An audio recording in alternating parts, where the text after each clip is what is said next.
Hechos 15. El Concilio de Apóstoles de Jerusalén. Mientras Pablo y Bernabé estaban en Antioquía, algunos falsos maestros llegaron de Judea para molestar a los creyentes.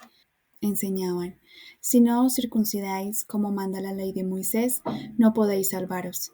Esto provocó una fuerte discusión entre los falsos maestros y Pablo y Bernabé.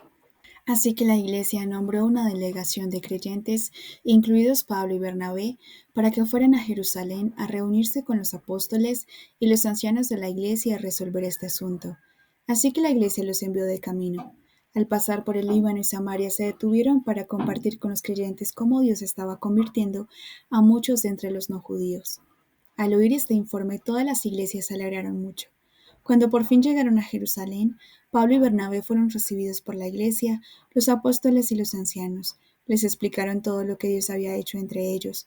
Pero algunos de los creyentes que pertenecían al grupo religioso llamado separados insistieron diciendo: debemos continuar con la costumbre de la circuncisión y exigir que el pueblo guarde la ley de Moisés. Así que los apóstoles y los ancianos se reunieron en privado para seguir discutiendo el asunto. Después de un largo debate, Pedro se puso en pie y les dijo: hermanos, sabéis que Dios me eligió desde el principio para anunciar la buena nueva del Evangelio a las naciones no judías. Dios, que conoce el corazón de cada persona, se lo confirmó cuando les dio el Espíritu Santo, igual que nos lo ha dado a nosotros. Así que ahora ni una cosa nos separa como judíos y gentiles, porque cuando ellos creen, Él hace puros sus corazones. ¿Por qué, pues, limitáis ahora la gracia de Dios poniendo sobre los hombros de los creyentes un yugo de deberes religiosos que ni nosotros ni nuestros antepasados hemos podido soportar? ¿No creéis que se nos introduce en la vida eterna por la gracia de nuestro Señor Jesús, la misma gracia que ha dado nueva vida a estas personas? Todos guardaron silencio y escucharon atentamente mientras Pablo y Bernabé hablaban largamente con el consejo acerca de las señales, los prodigios y los milagros que Dios había obrado por medio de ellos mientras ministraban al pueblo no judío. Cuando terminaron, Jacobo tomó la palabra y dijo: señoras y señores, escuchen.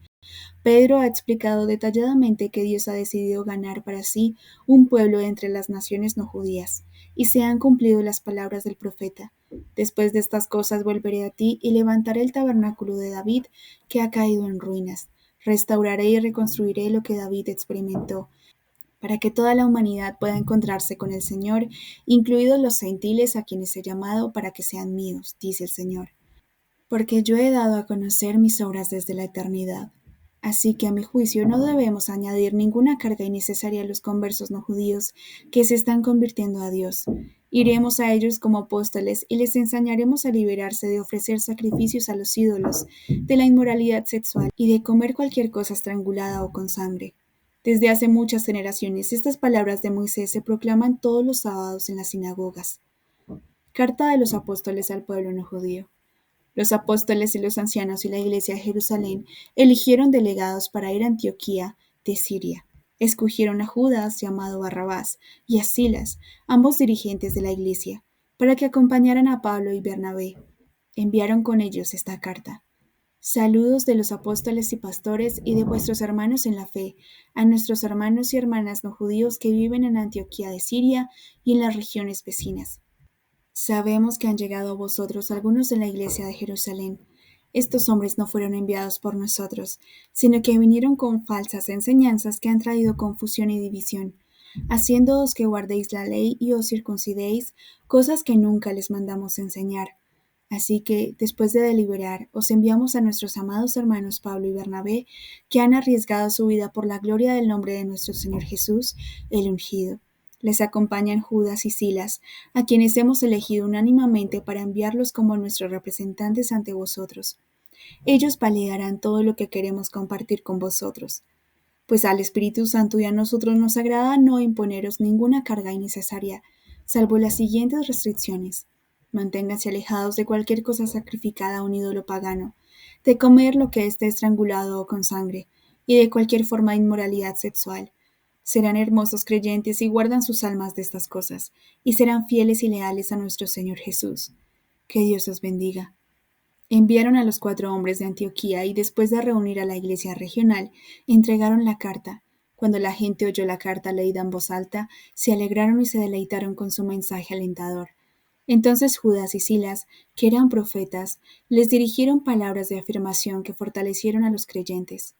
Después de que los 4 hombres pasaran algún tiempo allí, la iglesia los despidió en paz para que regresaran a Jerusalén con los apóstoles. Sin embargo, solo Judas partió. Pablo, Bernabé y Silas se quedaron en Antioquía, donde ellos y muchos otros predicaron y enseñaron el maravilloso mensaje de la palabra de Dios. Pablo y Bernabé discrepan. Al cabo de unos días, Pablo dijo a Bernabé: viajemos a las regiones donde hemos predicado la palabra de Dios y veamos cómo les va a los creyentes. Bernabé deseaba llevar consigo a Marcos, también llamado Juan. Pero Pablo no estaba de acuerdo, no le parecía correcto llevarse al que les había abandonado en el centro sur de Turquía, dejándoles hacer su labor misionera sin él. La discusión llegó a ser tan acalorada que se separaron. Bernabé se llevó a Marcos y se embarcó rumbo a Chipre, y Pablo eligió a Silas como compañero. Después de que los creyentes rezaran por ellos, pidiendo el favor del Señor para su ministerio, partieron hacia Siria y el sudeste de Turquía. A cada lugar que iban dejaban la iglesia más fuerte y animada que antes.